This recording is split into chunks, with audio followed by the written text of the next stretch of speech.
Lights, camera, Rolling. action.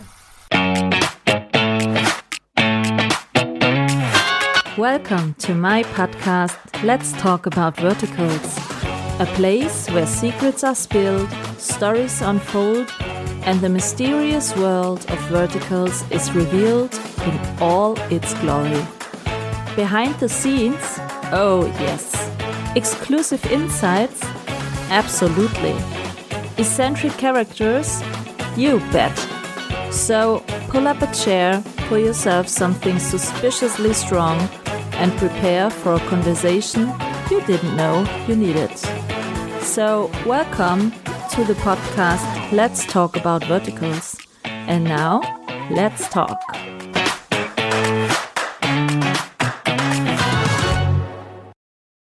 Hello and welcome to my podcast Let's Talk About Verticals. Today we are going back to an actor. And we are going back to an actor who was one of the first one I saw in a vertical, to be honest. And I was a bit disappointed when I saw him as a really, really mad dad. I was kind of a bit disappointed, so I have to ask him what the hell got into him when he was playing this role. But we are open and honest talking here, so I'm saying hello to Richard Sharrah. Welcome to my podcast. Hello, everybody. I'm so happy to be here, and I'm sorry that I ruined your perception and love of my first character with the horrible dad, the evil dad, I guess. I think I already know who you're talking about. I was totally disappointed. Yeah. What was the first one you saw of me, by the way? Which one was the first? The total... I'm so bad in titles. Wait, let me check. In the first one, you were a lovey-dovey a lovey-dovey really nice hero playing one. The Billionaire Baby Bargain?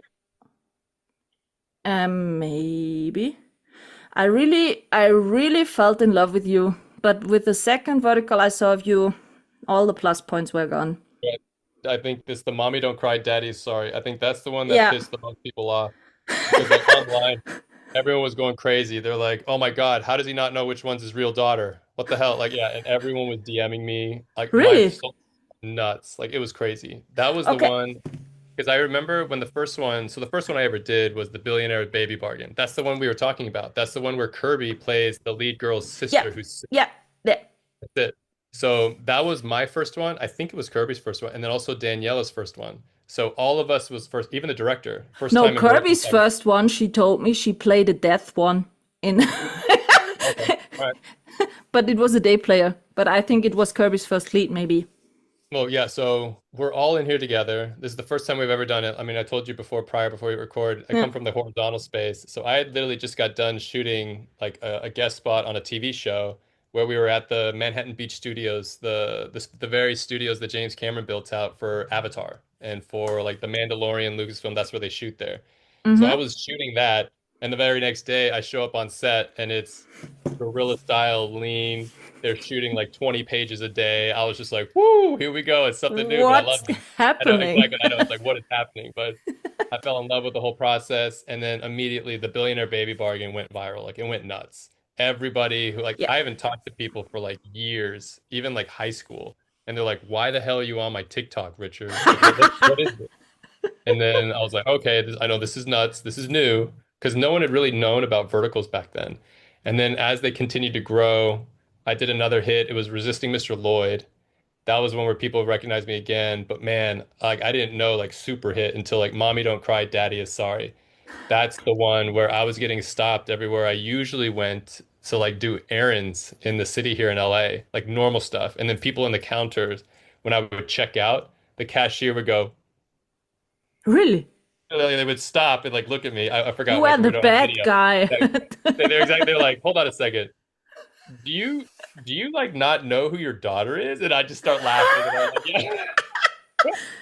But I have to ask you, I mean, you have 3 kids. How hard was it to play such a bad dad? I know that's what everybody says. I know everyone's like, you're such an amazing, like, so my socials, everyone knows that like we're very open. Like they know I married a Disney princess and my wife is beautiful. And then we have 3 beautiful children and they're like very camera, like, you know, They talk to the Yes. fans. My fans will literally call out my kids by name. They're like, "Oh my God, we love Maverick. He just had his birthday." And I so I got saw. all these DMs. I know we had all these DMs from people saying, "Tell Maverick happy birthday. We Oh, love him." that's sweet. And you know what's even crazier? Maverick is going to be in one. So he's going to be in Yeah, Vertical. I have to ask about this one also, but first I want to know, was that kind of role challenging for you to play such an awful dad?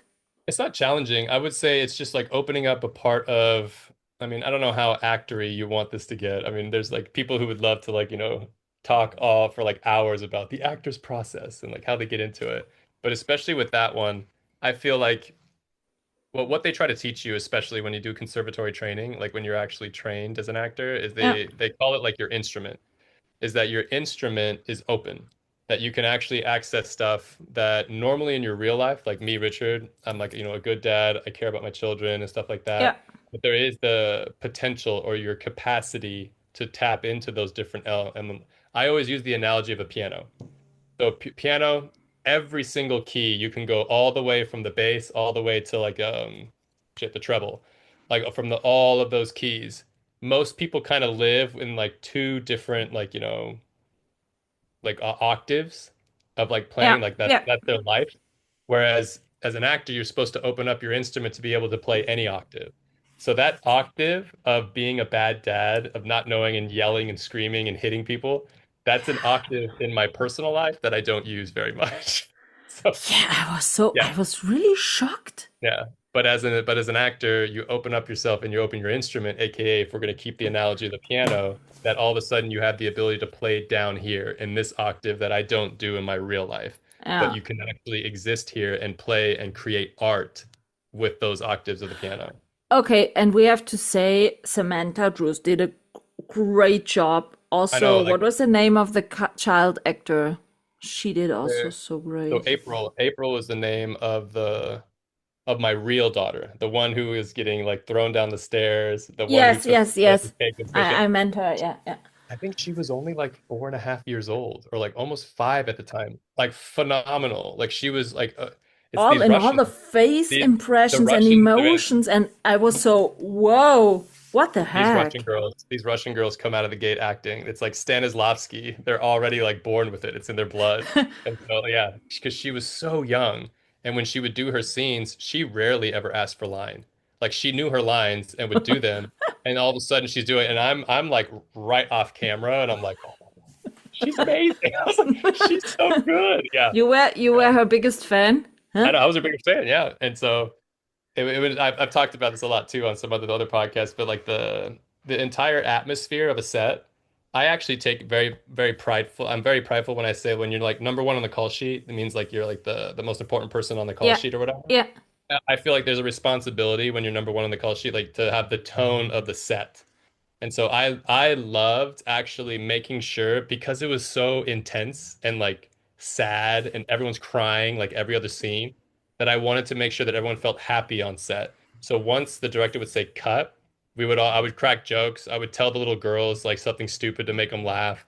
And then I would send them on little missions. I'm like, you know what, Dad needs a Diet Coke. Go get me something to eat. the, the girls the girls would run off and go to Crafty and be like, "Oh my God, I gotta get Richard this. I gotta get these donuts." Here we go. And then they would run back to me and stuff, and I'm like, "All right, you were first. Good job. I drink the Diet Coke." So, yeah, just to keep them, in a happier place. Because then, man, whenever they had to go and start acting, yeah, they went to the dark place. Yeah, I have to say, this vertical catched me really hard. yeah, In it was, sometimes mostly verticals are this typical CEO billionaire hidden yeah. identity stuff shit. And Yep. this vertical, the storyline of this vertical was more realistic for me Yep. than this whole billionaire CEO kind of stuff. And as I It was said, actually well written. That's the thing. It the was actually cast was a so good script. great for this Everybody killed. storyline. Everybody nailed it. Yeah, everybody was And good. after that one, a lot of nearly the same storylines with different casts popped up, but they weren't so good like this one. This one Thank catch me you. totally. I know. No, it was. Thank you for saying I'm the best. Although I were a bit disappointed that you can be so harsh, but I know everybody loved it. So I did another one after that when everyone was like, "Oh wait, Richard, let's see how evil he can get." Because that was kind of like a little bit like not all the way down at the bottom of the piano. And so they gave me Sadness Knows No Boundary. I think it's the name of it. It's the one with Haley Lorelei. Oh, And they were she's just so like, great also. I know. And they basically said, "You know what, Richard? You can do anything you want. Go. Just be as evil as you want." And so like whenever we would show up, I was like in her face. I was like, just telling her how horrible she was and stuff like that. And everyone was just like, "Oh my God, Richard!" Like that was fun. I always say playing the villain stuff is fun because you get to do whatever you want. Yeah, that Whereas say like when a lot of to me tell me that they mostly prefer playing the villain because it's always fun to play the villain. well, that's it. That there's no restraints. So like when you play the hero or like you're the good guy, quote unquote, the good Hmm. guy, there is kind of like a box that you have to stay in. Like Yeah. you kind of stay in like only one octave up here on the high part of the piano. Whereas when you're a bad guy, you have the whole piano. You can do Mm. whatever you want. You could be good because you're lying and you have to pretend to be good, or else you can go be evil and be mean and do whatever you need to do to be Yeah, no evil. one Yeah. expects to be perfect. There you go. So now you can just play, you have the entire piano to play with when you're an evil Come guy. on, I already played a villain in kindergarten. I was in Sleeping Beauty, the Bad Witch, Ooh, with already 3 years. Yeah, Yeah, there I you think go. it's because of my black hairs. There's your black hair. Yeah, they're like, she's evil. Let's go. My dad always saying, Michaela, everything in your life is black. Black hair, black dogs, black soul. So I don't have any If you haven't expectations. noticed, everything on me is black too. I have black, Yeah. black, black. I always make the joke is like black goes with everything and it goes with nothing. And it's black like my soul. That's, no one is expecting anything. So I can live with that. I'm totally fine with that, to be honest. So when now your son joined the set for the first time, That was crazy. It did really he was. steal you the show on set? Yeah, I mean, I made fun of it on TikTok. There was a point where the PA, it's the people like the assistants that go and like, Hmm. corral you and be like, "Hey, you need to be in hair and makeup in 5 minutes. Hey, you need to go over here. We're gonna be on Yeah. set. We're gonna go and you have a hot set, especially with the minors because everything is timed with the minors." But they said, "All right, Richard and Maverick, go down to hair and makeup." And of course, me, I'm like, all right, I'm number one on the call sheet. I'm gonna be nice and be like, okay, Maverick, just watch Dad first, and then you can get in. They were like, no, no, no, Richard, Maverick's going first. And I was like, wait, excuse me? What happened? I know, I was like, Hello? what is going on? It's like, yeah, immediately Maverick, yeah, was like, he was in scenes that I wasn't in yet. And it was just so funny to me because I was so used to just being the first one in the chair, the first one to go on set, the first one to do my lines. But then Maverick, Huh. all of a sudden, yeah, for that day, it was Maverick. And I was like, you know what?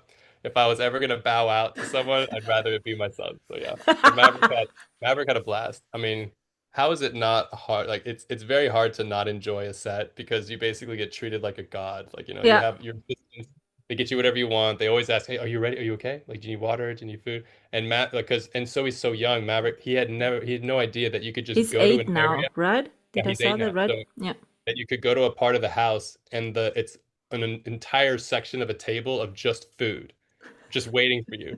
And he's like, "What is this?" But he's like, "Can I take one? Can I take two?" And I'm like, "You can take as much as you want." And he's like, "Oh my God!" Like I start eating like crazy. Yeah. So So I assume it was not the last time that he wanted to go on a set. yeah, I mean, he had fun. The funny thing was actually, to be honest, I don't ever try to push anything on the kids, but Yes. I always say that you have to try it once. You Yeah. can never just say, "No, I don't want to," and be scared of something. It's like, nope, that's why you have to do it. And you have to try it, and then after you do it, you can make that decision to continue or not. Yeah. And actually funny enough, when we first were asked to do this, and they needed children around the same age as my kids, and they were like, "Maverick, do you want to like act? Like, do you want to do this audition?" He's like, "Nah." No. He doesn't care. He wants to play baseball. But I was like, all right, well, remember the rules. We have to try everything at least once. So he did it, and he was so good because he didn't care. Like some Yeah. of these kids, like when they want to do this so bad, and Yeah. like the theater parents are just like, do this again, repeat it, repeat it. Like we're gonna do this Yeah. audition a million times until you get it right. Like the kids just get like all They're lost in it, blocked. and Yeah. they They're get blocked. blocked, Yeah. they get nervous, and all of a sudden the red light when they say, "All right, action," they freeze. They don't know what to Hmm. do because there's so much pressure. I actually would argue that when Maverick was like, I don't care. I was like, that's why you have to do it because you don't because it is natural. It's like Was it you're the gonna be first time so he great. did some acting Yeah, it stuff? was the first time he's done acting. Yeah, first time for the camera at least. He did some like little cute productions at his school, Okay. but yeah, little theater things. But first time with a camera, actual set, like a movie set. Like yeah, that was the first time. But he loved it. He's a cute kid. Yeah, he's very charismatic. Hasn't he He was been always like, asking Dad, when can we do that again? yeah, exactly. I think he also liked the fact that they pay. So he's like, I'm excited. I could buy Okay, whatever I so want. did he get his paycheck or did Getty get the paycheck and said, So Maverick, I will keep the money for you? okay, so here's the talk that I had because I mean you know that I have a master's in business, and so I understand Mm-hmm. the stock market. I'm trying to understand Mm-hmm. like financial literacy and teaching That's that why as a I'm father. asking. That's it. I sat him down and I'm like, look, you're gonna make more money than any of your friends have ever made because like this is like a real movie and they give you money. And so I told him I was like, you can spend some of it because yes, you can celebrate that you have some money, but like Yes. Yes. I'm trying to teach you responsibility. I'm trying Yeah. to teach you like, how you can invest this money. And there's a place called the stock market that if you invest, You you can told your actually have 8-year son, oh, I'm telling him, I'm trying to teach him really? young. I'm teaching him young. And I was like, look, the more that you put it in the stock market and wait, by the time you're 16, so in America, 16 is about the age where you start buying your first car and Yeah. then you need to drive. And most people, they're just screwed and they don't have money, they haven't made money yet. And so they're just kind Yeah. of like, and their parents try to get them like this really ghetto clunker, which is something that barely turns on, at least where I'm from. Obviously, there's rich people that can give their kids a new BMW stuff, but that I didn't grow up like that. And so I told him, I was like, look, you can be smart with your money and put it in the stock market. And then whenever you need it when you're 16, it'll grow and grow and grow to where you can buy a car. And he's That's like, oh, smart. that's awesome. Yeah, exactly. That's So I was like, smart. so I'll invest it for you. I mean, obviously, I invest in stocks and stuff. And so I Yeah. was like, I'll make sure to track it and you can track how much money you made every single, you can ask me anytime. I'll show you how much money you've made now. It's growing. Because So I yeah, spoke with Hunter Cole, yeah, and he told me when he did his first acting job as a kid, he was 13 or 14. The parents told him he can buy whatever he wants with this yeah, paycheck. You know what yeah. what he bought? What do you A buy? dachshund. Oh A my God. So dog. he blew it all. He just A blew it. dog. The parents thought that he would buy a toy or stuff like Oh that, my but God. he It's like I'm wanted buying a a dog. dog so badly, so he Oh my bought a dog. God, And he honey. told me his parents nearly got divorced. Yeah, I know. I believe it. That's a big thing That to was buy. why I'm asking if Maverick is able Yeah, to spend the no. money or not. He was smart actually because I don't know if you know in Los Angeles or like it's a famous kid. He was a kid star. It's Coogan, so it's a Coogan law that's named after the boy. And he Okay. was a young child star who became famous and made all this money, but his parents wasted all of it. And then Really? when he turned 18 and he goes, "Hey, I want to go and buy some stuff with all the money that I made. Can I have my money?" His parents were like, they blew it all. Sorry, it's And gone. exactly, it's gone. Exactly. So this kid lost his mind. It was a horrible problem. And it was around the same era, I think, that like Shirley Temple was a big thing too, because she was a child star. And so they actually instituted a law called the Coogan Law. And it's the Coogan Okay. account, where if Okay. there's ever a child or a minor that does acting work, that a certain percentage of the paycheck has to go into a Coogan account that even me as a parent, I can't touch it. Oh, that's So it's yeah, great. exactly. I know it's brilliant. It was a very good law to do it because some parents are crappy, some people would Yeah. spend their kid money. And so it's protected at the bank until Maverick turns 18. Oh, And then that's and then great. he can access that money. That's good. So yeah, you can look it up. It's called the Coogan Law. And you open up a Coogan account. And whenever I asked them at the bank, I was like, "Do you guys do Coogan accounts?" He's like, "Yep, of course." It's like it's LA. And so it's like, they do child actor Coogan accounts. Mm-mm-mm. But that that's great Yeah. because I know from a lot also young musicians stuff like that. There were so many young artists where the parents blow the money. I know, I know. Everybody's like, I want to see Maverick, and I think, to be honest, he does a great job. He's because I told you, because he didn't care. He's very natural. Was It's it like, hard to make a bit of difference of not being too daddy on set? no, it was good because, to be honest, like I was the like, I'm the lead of the whole series, and so I'm Yes. kind of busy with my own lines and busy with my own stuff, Okay. and I have my own like, scenes that I'm doing. But my wife, of course, she had to be there, and Yes. so Jessica, she would work the lines with him, tell him like what's going on. And I think it was actually easier for him to be in a new experience, like being on a movie set and everything, because he's just with his dad. He's just like, Mm. all right, I'm hanging out with dad. So I can feel like, a little bit more less nervous and I'm in the scene with them. What was the reaction of your daughter? Did she said, I want to do also She a wants to do it, movie yeah. with Of course she dad? does, yeah, yeah. She's like, I Mm. want to go do that. Maverick's doing it. She's a little bit too young, just a little bit too young. But yeah, next time around, I think we'll try to get her one. It'll be fun for her. Yeah. Then, and one day Richard is playing with all his three kids. Yeah, exactly. With all of them, A all the kids. vertical. That would be great, wouldn't it? I think it would be. It would be so cute to have like the only one who's like a vertical like lead guy with his actual kids. I That think it'd be fun. would be a memory Yeah. absolutely Yep. unpayable. That would be so great. And when you did your first vertical one, after that, what were your thoughts? Did you thought were you thinking, what the heck was that? That was also Exactly. fast, So or so when we wrapped the Billionaire Baby Bargain, it was a new experience completely. In fact, it was a new market. So like I said, Mhm. I come from the horizontal space, so legacy media. I had done stuff for ABC, I had done stuff with Lucasfilm, I had done stuff for Disney. And then all of a sudden I'm doing this thing, the Billionaire Baby Bargain with this company that I never heard of before, ReelShort. How did you get the role? It was an audition still. So Okay. what your representation when you have a manager and agent and stuff like that. So your agent would just submit you to a bunch of stuff. And I'm always getting, they call them sides. Like you get your sides, like your audition, like 6 pages, 8 pages, whatever, 9 pages Hmm. for your audition. And I always do them at night. So when the kids finally go down and the house is quiet, I always Hmm. like, do my auditions, film it, and then submit it, and then just go about the next day because you don't, you're not, no one ever gets 100% of the auditions that you do. I just do Yeah. them, I prep them, I do it how I would like, how I see the character, and then you just have to forget it because you'll kill yourself Yeah. if you overthink everything. So I submit it and go. I get a callback, same deal. I treat the callbacks just the same. I'm like, all right, cool, I'll do this. Here it is, bop, here, submit, and then forget about it. And then all of a sudden, I get the call from my manager. He's like, you booked it, and I was like, all right. So what did I book? Because there's so many. You're just like, all right, what did I book? What the hell? The billion. I was like, I don't even remember that that I like auditioned for. I was like, the Billionaire Baby Bargain. All right, whatever. But then it was all of a sudden the discussion started happening because then my manager and agent who were looking into it were like, dude, we don't even know what the hell a vertical is. Like, we can't find anything written about it. And then I tried Googling and tried finding some stuff, and there was like minimal.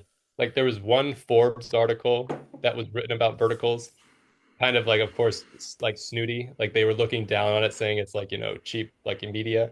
Yeah. But I was always enthralled and like very, very, it piqued my curiosity was the business model. I was Hmm. like, how the hell do you guys think that you can film 70 something episodes in a week?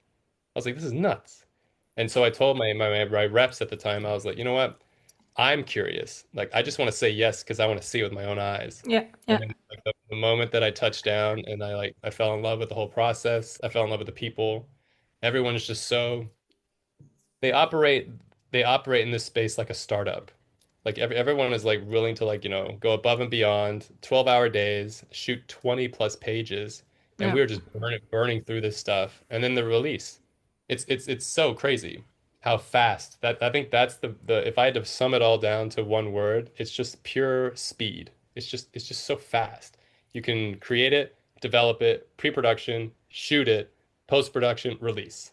Is that the And then right on the ring. adrenaline you need doing that? Yeah, I mean, to be honest, the worst thing that I always hated about the horizontal legacy space is Hmm. how long it takes to do anything. Mm. Like it just takes forever. And if you had, I mean, like, if you use the big ones, like we're talking like successful people. So Christopher Nolan, for instance, will take 1 year of pre-production, Mm. 1 year to shoot it, and then 1 year of post-production. It's already like 4 years of your life gone. Whereas these guys, I mean, you can pump these out in less than 3 months. Yeah. So you just went from 3 years to 3 months. And then of course the volume that they have too. They're not just releasing one every 3 months. They're releasing almost one a day. Yes. It's crazy. And so as an actor and as like, as an artist and someone obviously at the end of the day you have to pay bills, it's extremely, extremely nice to jump from one project to another and it keeps the income coming. Yeah. And you get to do what you love and survive. Because Yeah. in the horizontal space, you either have to be a celebrity's kid or a trust fund kid to survive. Yeah, I think so. So when you look back to the first vertical shoot and to the last one you did, what has changed in this vertical space since then in the shooting? I would say the sheer amount of competitors, like people who have entered the chat, so to speak, like the how the kids say. Um, you there was like a winning circle, like a top three, top four. There was like Drama Box, Short Max, ReelShort. Good There was short. Good Short. Yeah, exactly. But now, if you actually look it up, if you go onto your iTunes or you go onto the App Store, oh my God, there's like Do a you know hundred. how many apps There's like at the moment? 150, 200 apps now. That's what I'm saying. There's just so many. And if you really want me to get started on this, what's hilarious is that I actually have another company that I'm running with some friends of mine from MBA school, and it's a healthcare AI company. But I'm at the Google campus down in Venice Beach. So they have Hmm. two campuses down there. They have the Playa Vista campus, and then they also have the Venice Beach one. So I'm at the Venice Beach one at the healthcare AI, like Google Cloud, Gemini, you name it, blah, blah, blah. And I'm just hopstopping with people there. And of course, that's a very different world than verticals. But one of the guys that I went when we did the media and entertainment section of Gemini, which is the AI for Google, they were hosting it at the old YouTube space in Playa Vista. And so I go there and I met the CTO of Fanflix. And I'm sitting there chatting with him and he's like, "Yeah, man, there's like this new market that we're entering into." And I'm like, "Oh yeah, what are you doing?" And he's like, "It's these microdrama vertical things that we're doing." I just And you start say, laughing. Exactly, I was just dying laughing. And the moment that he said it, of course, I don't share that I'm in the space, and I just start talking. I'm like, "Yeah, I know those guys. I know like ReelShort. I know like drama blogs and stuff." And he was like floored. He's like, "How do you know so much about this?" Ma, Yeah. Ma, I was like, I'm "Yeah, a whatever." bit in. Yeah, exactly. I was like, "Yeah, I've dabbled in there a little bit," but yeah, I was talking, and it was all the C-suite people. It was like the CMO, the CTO of like multiple companies who are trying. Hmm. And if you have anything as far as a digital arm or anything that's in the media space, you've heard of verticals, and guess what? You're doing it. You're doing it in 2026. Yeah. And so it's crazy what's happening right now. Whereas before, you could barely find anything written about it. Yeah, Now, that's the no status one will or stop else talking about it. here Yeah. in Germany still, that you cannot find really informations about it. Because, the Germans are kind of, let's say, really critical. Here it's more the state like, I don't think that this will work out. But they are missing that it's already a big industry. It's not some Clearly. idea that it's already a big, big industry. I can speak from experience with this one. So yeah, I think a lot of people who are trying to look at the industry from the outside don't understand it. But me Hmm. being on the inside, me having like a fan base now and having like a following, I have DMs all the time from Africa, the DMs from South America, DMs from India, DMs from Asia, DMs from Europe. Like this is no longer just an American. Because Yeah. when I did stuff for ABC, when I did stuff for Disney, when I did stuff for Lucasfilm, I would get DMs from people in America. That's it. Yeah. Now that I do verticals, it is a global fan base. It's crazy. I remember when the fires happened in Altadena, Yeah. whenever people were messaging me from Malaysia and Vietnam saying, "Is Maverick and Cozy okay?" Not you, only your kids. Well, They that's it, asked exactly. Not about the me. They're like, kids. "Oh, the kid's okay." Yeah, yeah. But that's what I'm saying is that like Yes. my fans now are Yeah. in Cambodia. Yeah. My fans now are in the Philippines. Yeah. My fans now are in Brazil. My fans now are in Africa. How Whereas does that before, feel? no, it's crazy. It's still kind of like it messes with your mind a bit because all of a sudden it's like the entire media world has been flipped upside Yeah. down. Where when people don't understand it or like try to poke fun at it, I'm because I was like, because you're only looking at it through your perspective of domestic US. Yes. You don't understand that this actually is talking to hundreds of millions, if not billions of people across the world. Yeah. It's like, yeah, that's how the aperture needs to widen for these like media executives who are stuck in the old ways. And I'll Yeah. also argue too, if you really get me, angry about it, I'll be like, they're just angry because they're losing power. They're losing the grip.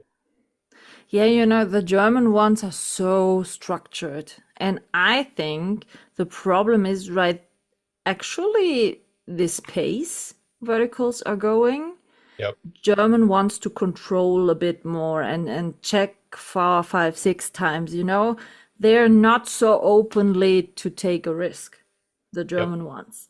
And I think that's kind of problem actually, because until they realize what kind of industry and also big market there is, they are a bit too late, I think. Yeah. Or they So tried in the wrong way.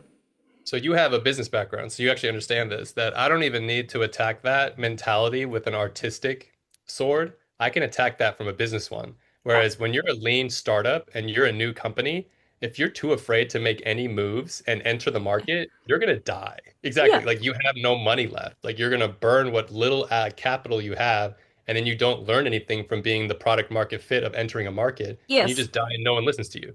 Yeah. Whereas what happened early on with ReelShort is that they had a product, they had an MVP, the minimum viable product, which was their first real like series, and they Yeah. entered the market. They entered the market, learned, listened to their audience, aka their customer, and then iterated. And they And started had a great failing. marketing team, That's because it. every Great marketing. audience I spoke to, how they got into the vertical stuff, to all fans, the first thing is, oh, I got trapped by an ad on TikTok or Facebook from ReelShort. So the But there you ReelShort go. marketing, they should get a big promotion Well, race. of course, they, Really, they they get the gold star because what did they really. do? They entered the market, they Yeah, learned what works, and they kept doing it and then yeah, iterating. yeah, And so you innovate and move. And yes, some things don't work, but who cares? You tried it, you learned yeah, it doesn't work, you stop doing it and then move and yeah, pivot. yeah, And but like I said, when the biggest problem with young startups and like young founders when I talk to them is always like you can get stuck. I call it over sharpening your pencil. You can sit there and be like, okay, yeah, no, I'm gonna start when I'm when my pencil's sharp. All right, well, one more time. yeah, And you don't do anything. You're just yeah, over sharpening your pencil. Like, sorry, buddy, like you need to move. You need yeah, to do something. And so yeah, that mentality as far as like the business mindset, they've already failed. And you haven't even started the art stuff yet. You yeah, already failed in business. yeah. And that's why I win the lottery. Yeah. So I will have my money and I can do the shit on my There own you go. here. Let's That party. would be the Let's party. easiest way. Let's go. I'm down. So, I yeah, love it. I'm Let's build it trying. during Christmas. I want to do the Christmas markets. That's what In I want Germany, to everyone is talking about the Christmas markets in love. Germany. Love the Christmas markets. I had so Yeah. much fun. My buddy, he drove up from Leipzig and we met us in Frankfurt and we did the Christmas markets and it was the most fun I've ever had at Christmas. But you It have was to so much fun. visit the Christmas markets in the south. They are On the really South too. All right. nice. Well, like I told you, you win the lottery, I'm there. I'm gonna waste all your lottery money on mulled wine. Let's go. Hello? Hello? You are telling your son that he has to keep the money and you will waste mine? I Are know, you it's fun. serious, Richard? Other people's money. You can waste other people's money, not yours. I don't think so. And to be honest, for 70 million euros, you are dead of Mullwein. The So dead. king of mulled wine. There you go. The thing is, I'm kind of, let's say, baking addicted. My next book is a Christmas baking book. Oh, sweet. And I bake every year round about 50, 60 different types of traditional Christmas cookies, round about 70 kilos. Whoa. All right. And when I recorded, and I baked the whole November, and when I recorded with the November people, at the end, I sent, I think, 7 or 8 Christmas cookie packages over to your colleagues. Okay. There were a I'm lot of jealous. my Christmas more. cookies in LA I want lately. more. You I were get too some, late. okay? And I'll let the kids know. All right, we're getting some cookies from Germany. Let's go. This year, okay? We will do All that right. this year. Done. I'm baking always the whole November and shipping in the first week of December, and last year the packages took round about 2 weeks to LA, and everyone claimed, "Oh, Michaela, I have to go to the gym one day more because I ate them all." And I said, "That's not my problem. That's your problem. You want to have cookies? You got the Right. cookies, the I know, I want traditional cookies. German Christmas cookies." Oh my God, that's great. I love it. I'm expecting that now. I'm gonna tell the kids, you're gonna get traditional German cookies this year for Christmas. Let's go.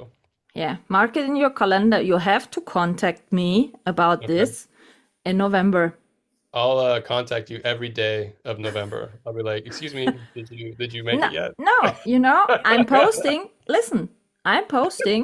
I did also last November. I'm posting every day what type of cookies I finished on this day. Oh wow. So All right. you can oversee the whole baking process. Done. I'm there. I'll set a And then Google you Calendar alert. Alert. in November, I have to watch Michaela's Exactly. baking. The I alarm have goes to. off. No, it's every year the same. On the 1st of November, I start baking Okay. till round about the 26th, 27th. I'll try to get a vertical. I'll try to book one that shoots in Germany, and I'll see you November 1st, all right? I'll be like, You I'm come here for the over and cookies. said, I'm here for the cookies. "Listen, High I am five. here Get for the." the cookies. No, I'm also baking some traditional Christmas cakes in jars so Oh my that God. they can preserved and you can take them for 6 months. Uh-huh. Done. We're You're BFFs. speaking here to the Christmas bakery I know owner. you're Mrs. Claus. You're basically Mrs. Claus. Let's go. And Michael Bublé, a bit sound, Christmas Deluxe music. Snow, we have already snow here, frosty outside. It's the real stuff here, Richard, All we are right. talking I'm about. gonna move in. You got an extra bedroom? I'll just move in for I have, November. this is my guest room where I'm sitting That's now. it. Okay. All right. I could do the I've, podcast with you there. We yeah, could do the podcast together. a live cast, you want to Yeah, we'll do say? a podcast. I'm like, all right, I brought some friends here. We're gonna talk to some friends in the vertical world. Let's go. I'll just start calling them. Yeah, the thing is, when I saw lately a lot of cooking verticals, I Yeah. was sometimes a bit disappointed because the leads didn't know how to use a knife Yeah, they don't know what correctly. they're doing. Exactly. It's so obvious they don't know what they're doing. Yeah, yeah, yeah. I hate that. Yeah. And that was I'm so. very, I'm a stickler on that. Like if your character is a chef, you better learn how to, operate like a chef. Go It's the shadow a same with chef. the sportive Yeah. verticals. Yeah. When you're doing a football vertical and you see exactly that you don't know how to catch Yeah. the. They don't even know how to catch the ball. Yeah, exactly. That's a pet peeve of mine. You're right. Yeah. Yeah. I'm down. No, I'm I down to think. party. Whoever's listening, Drama Wave, Drama Pops, Drama T, like, let's go. Hit me up. Is it I want to go. possible I for need to go to you? Istanbul. I need to go to Istanbul. Okay. 2026. I'm gonna shoot in Germany after you win the lottery. Let's go. We'll put it out there. Are If you you speak it, afraid of snow? you speak it. Oh, no, of course not. I snowboard. Oh, come I on. All love the it. LA people are sometimes, ooh, that's so cold and frosty. So my dad actually was ski patrol when he was at the Okay. Colorado. So he was at Colorado School of Mines. That's where he was doing his master's. He was doing Okay. ski patrol on the mountains. That was what I was, his part-time job. And so Okay. growing up, anytime in the winter where we had any vacation, we were always in the mountains somewhere, skiing, snowboarding, Okay. everything. So you have warm clothes. Yep, I got it. Yeah, I'm good. Because a lot of people told me, yeah, I want to shoot so badly. Yeah, but we have snow at the moment. Ah, that's too cold. I will come in summer. Oh, come on, really? Now you're gonna miss the Christmas markets. Like I'm like a broken record. I love those. I'm down to The party. Did you try German food? Of course, of What? course. What? The I want Wiener to know. Schnitzel. I try. Come on, Wiener Schnitzel. Wien? Where is Wien? Vienna in Austria. Okay, all right. We did the sausages. We did the Bratwurst, Currywurst. Did you ever try that's the it. currywurst? Yeah, of course. Yeah, yeah, yeah. That It was all JC right. Ann told me that that's her favorite, and John Henry Richardson told me that's his favorite. Because my buddy, like I told you, he's from Leipzig. So I basically said, all right, you need to teach me everything that's German. Let's go. And so yeah, he gave us all of it. But that's it. Like the Christmas market with the mulled wine, like that was a hit. Like everyone was just like, "Oh my God, The this is so good." atmosphere on Christmas markets is That's it. so It's the good. atmosphere. It really was. Everyone, Hmm. they didn't even speak English, but they were just like, "Hey, Merry Christmas!" And we're just like hugging each other. I know that's what I'm saying. That's the stuff that I miss. You know, actually, I'm gonna jump from that. So I think one of the most unique and beautiful things about going outside of the country, so that and kind of like embracement and like just having the Christmas spirit at the Christmas markets, Hmm. it made me think of a story. So I actually toured South America with my twin brother back in the day before I started NYU. So basically I got accepted to school and I would start school in August, but I got accepted back in like January. And Hmm. so I was like I had like this weird like 6 months ish where I Yeah. could just do whatever I wanted. And so me and my brother, I flew down to South America and we did like a big backpacking tour. And I saw, do you know the band Radiohead? Yes. So I saw Radiohead perform live in Buenos Aires, Oh, in Argentina. wow. In Argentina. So they were doing their South America tour, and we were like, dude, let's go. The tickets are cheap. Like, let's just go. So Yeah. we went to the show, and I kid you not, nobody spoke English there, but it didn't matter.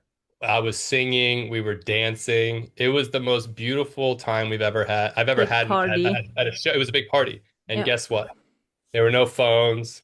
No one's being stupid, just sitting there like that. And the big one is no one's too cool to dance. Everyone just dances. Exactly.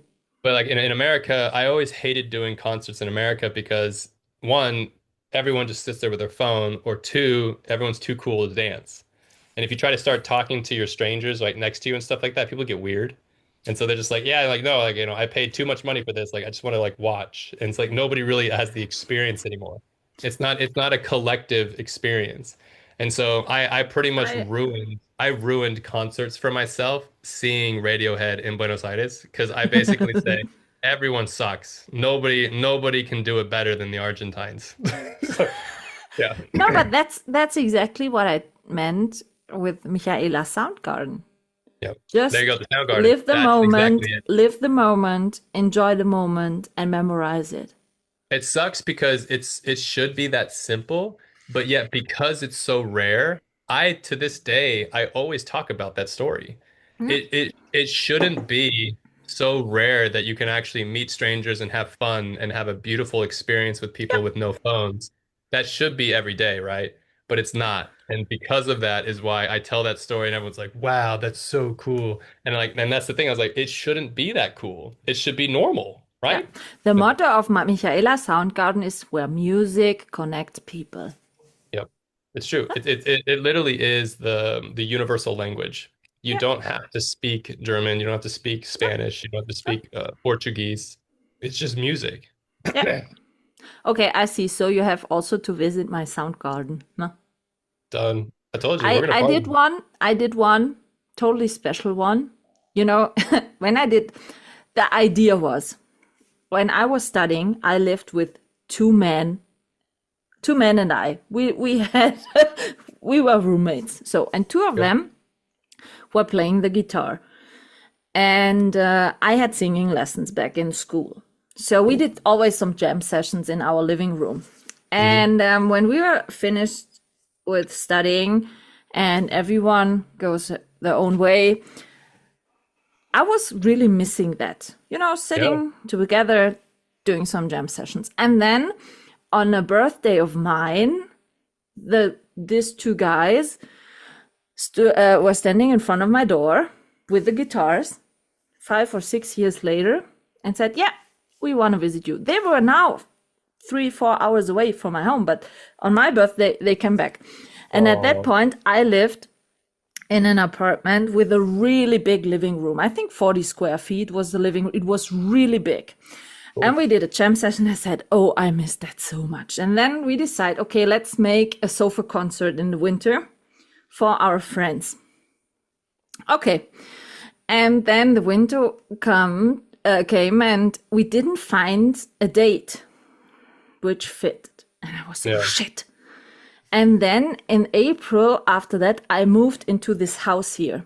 And then on April, one of them called me and said, Michaela, we have to do the sofa concert. And I said, listen, I have a problem. I don't have the living room anymore. but I'm having now 1,000 square feet of garden. So, and I sent him a video over and he said, next morning he called me and said, Michaela, I had a vision. And I said, what was the vision? He said, what does Michaela's sound garden sound? And I said, tell me more. Sounds good. And then 3 weeks later, we did the first one. It's totally small. I think with 20, 25 people. And we were only doing it 1 hour. And all the people said, when will it be next year? And I said, why next year? Wait, stop. And my colleague was so smart. On the flyers we did, he also printed volume 1. And then in the next year, we did the next one. And then I posted that on Instagram. Yeah. And a singer from Ireland saw this and sent me a message and said, listen, I want to play also in your garden. And I said, Cool. Moment, what? And he said, yeah, I will be in Europe for a tour at the end of November. And I said, listen, it's a garden. We have a problem. Yeah. And he said, yeah, but I stalked your profile and that looked so nice. And then at this time, every Monday, I met with some people for dinner at my place. All kind of people, even my dad came over. And then I told them and said, listen, I was contacted by an artist from Ireland and he sent me over some links to his music and he did so great Irish folk music. Cool. And I said, he wants to come over, but in November. And everyone was saying, okay, so we need a tent in your garden. And I said, what, a tent? Yeah, we need a tent. And I said, okay. And then we organized the tent, 80 square feet big. And we did that on the last Saturday of November, right before the Advent time started here. So we did a whole Christmas atmosphere in my garden in this tent. Cool. With 70 people as an audience in this tent, and he was singing and playing Irish folk music unplugged. I stood in the tent and I was like a kid in a candy shop, and I thought, what the heck was happening here? But these are so great memories. And he posted that, and in the next year, someone of Canada contacted me. So I had one of Canada here. I had even a duo from San Francisco already. Oh, awesome. They did some blues stuff. I had a rock band edition with 2 bands one year. Last year, I had one from England, a blues singer and songwriter from England here. So I don't know yet who will join me this year, but Danny Farber, he's also doing music. That's cool. He saw that and he said, Michaela, I will try to film some vertical stuff in Istanbul. Yeah, and then come over. We'll come over. Yeah, because from Istanbul it's 3 hours to fly, Yeah, that's it, yeah. So maybe Sir Danny Farber will join me this year for my 10th episode of the Soundgarden. I'll play some stuff for you. I used to play the guitar a lot. I could sing for you.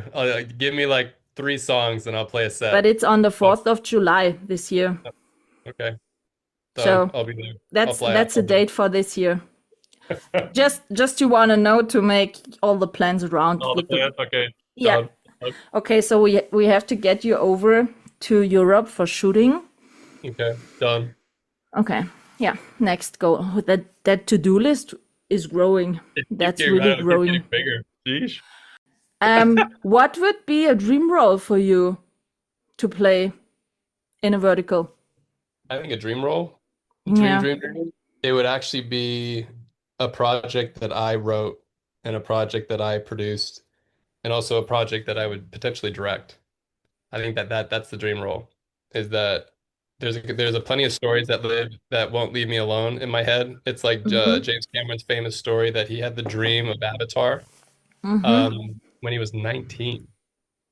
And then he got to make his film finally, and look at him now.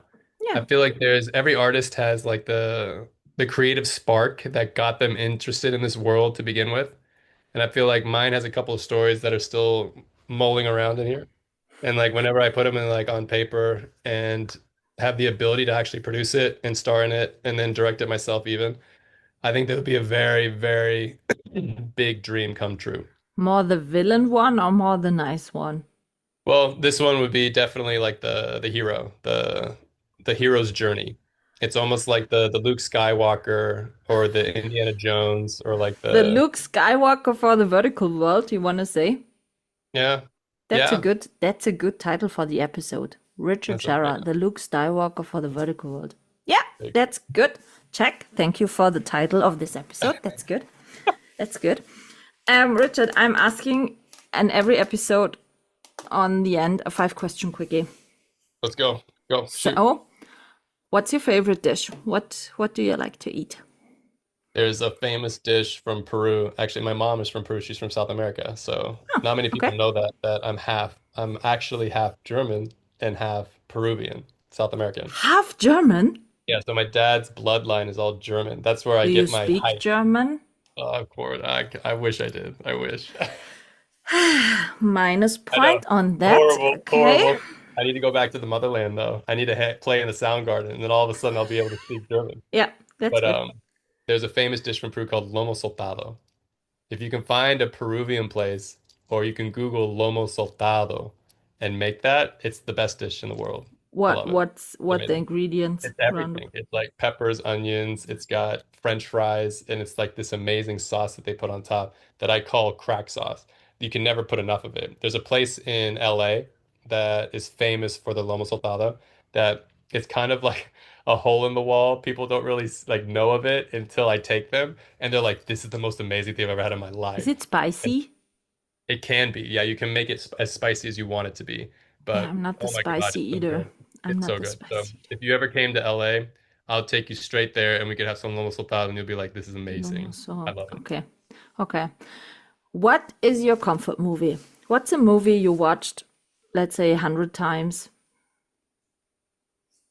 I was like, I mean, there's, I'll just be honest. I was like, Yeah, we are always open and yeah, I honest. know. Like, there's different ways you can answer this question. You could try to be cool or say something that's very like, oh, that's so artsy. But I'm gonna be honest with you. Like, there's a movie that I watched too much. Too- Too much, okay? it's Disney's Aladdin, the animated Oh, cartoon. I love that one. Yeah, yeah. I Totally did a whole podcast. understandable. I did a whole podcast episode about it with ReelShort with Real Talk. It's called Real Talk with ReelShort in their little podcast studio.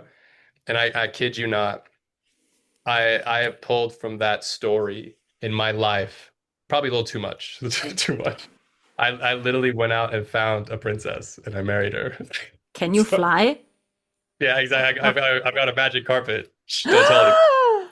Don't tell anyone. Then So it's not so hard to come over to Europe, Richard. yeah, That's exactly. good. I'll That's jump on the good. magic You carpet. can directly land in my garden. That's fine. That's good. Done. Done. Do you have comfort music or music you love to So people listen make fun of to? me all the time. I don't care, but I actually listen to movie soundtracks all the time. So there's like the soundtrack for Inception.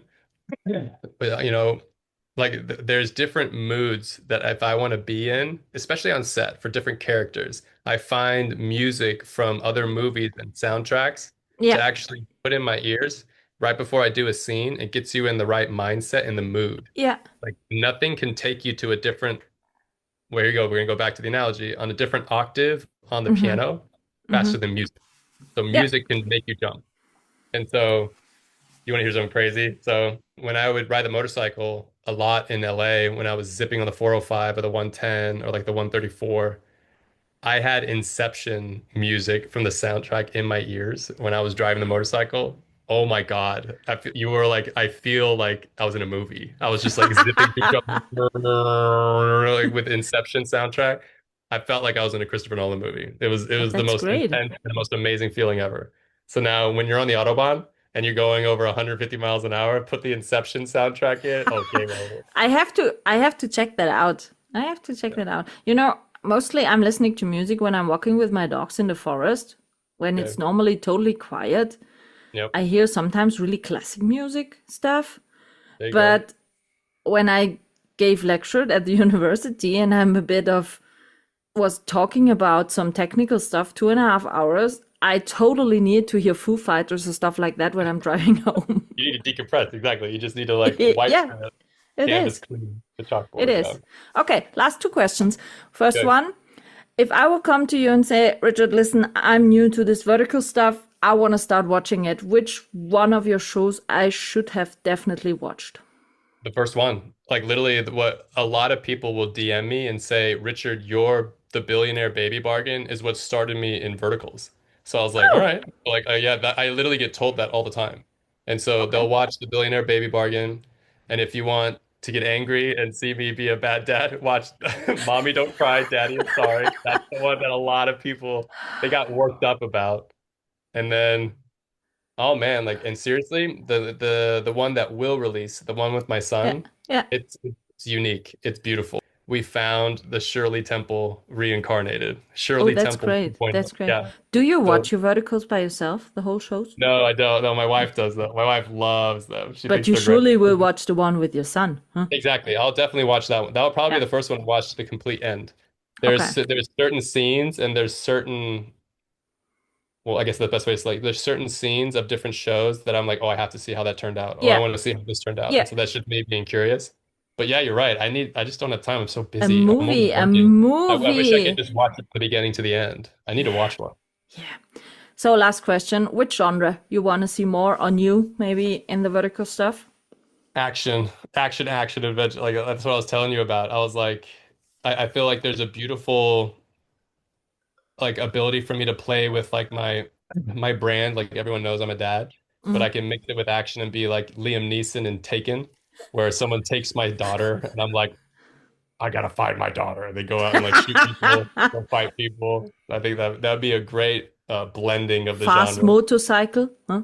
Yeah, exactly. Jump on my motorcycle, kind of like a Mission Impossible, Taken kind of like feel. I think it'd be fun. Okay, I So see. I see. But then you have to shoot this in Germany because of the Autobahn. You can there you drive go, how on the fast Autobahn. as you want. Yeah. That's right. That's what I love. Win-win situation, huh? Oh my God. I swear, I didn't even notice how long it's been because talking to you just feels like it's like, I'm like, we're best friends already. This is crazy. It's already been We like an are hour and a half. we are I have to go. BFs now, I know, we're Richard. BFFs. We're BFFs. By the Yeah. way, I love your story. Seriously, bottom of my heart, I What love your story? story.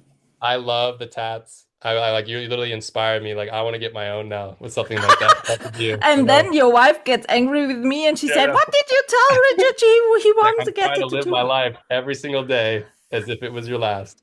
It's a great mentality. It's a I will great way to send you be. sometimes a reminder of that, okay? Because Yeah, sometimes people forget that. I And love it. I'm not making fun of it out of it. Some people, when I see sometimes in their status stories, whatever, Yeah, that they work very hard. I have a really good feeling for people since all this stuff happened to me. yeah, yeah. Yeah, and a really good sense. And I see in some pictures or status or videos exactly are they good or not. And then Yep. sometimes I send them randomly an email with a wise saying or stuff like that with some motivation words, and then I'm out. Thank you. Can't wait. Nothing expecting and nothing I'm already expecting saying in thank you return. ahead of time. I know you're gonna do it because I remember I posted one time. We'll end with this. I Yes, posted one time where I had multiple business trips for my other job, along yes, with the verticals what I was shooting. So I wasn't sleeping. So I yeah, would work my full day on my day job, and then I would go and clock in to shoot a vertical because we were doing night shoots. And then I yeah, would go back and clock in again for my day job. So like there was like a week where I didn't sleep. And I was like, I felt and then I had to jump on a flight to go do a business meeting in San Francisco. And there was a picture that I posted where one time I was like, I took a selfie and then in the plane I just posted it saying it's like, the work never ends or whatever. And a lot of people DM me like, "Are you okay? Like you look tired." It's like, no, I'm like, that would not the thing I'm be asking. I have yeah, the agreement with my roommates. Every person who was the first one waking up on the day did a yeah, post-it on our fridge with a nice okay, saying and a motivation word to keep, maybe to give you a smile for the day. love it, love it. And because I cannot post-it on your fridge, I will send you a virtually Do post-it it, do it. somewhere on out of It'd be nowhere. very much appreciated. Thank you. I'm saying thank you ahead of time. So yeah, love Richard, it. I thank you so much for your Yeah, time and talking this to. is awesome. You're And amazing. as I said, it depends on you if you get Christmas cookies this year or not. Okay, I'm on it. I already put the Google alert. I'm gonna be I in your said DM. that now Where's my for the records one time. I'm gonna beat you to. I'll be in your Soundgarden. I'll be playing. You're like, who is that? Richard? That's how it's gonna be. You're gonna see me in the Soundgarden. All right. That's good. That's nice. So thank you good very promise. much. Have a great 2026. Looking forward to see you in a lot of vertical shows, but please not so often as the. I cannot live with that, Richard.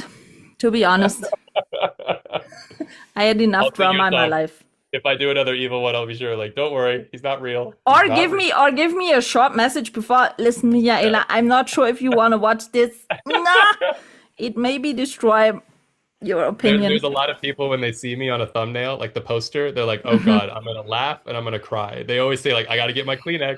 Richard's on this one. I'm like, "Oh, I was laughing." I was like, Yeah, "All we right." will see. Richard, thank you very much.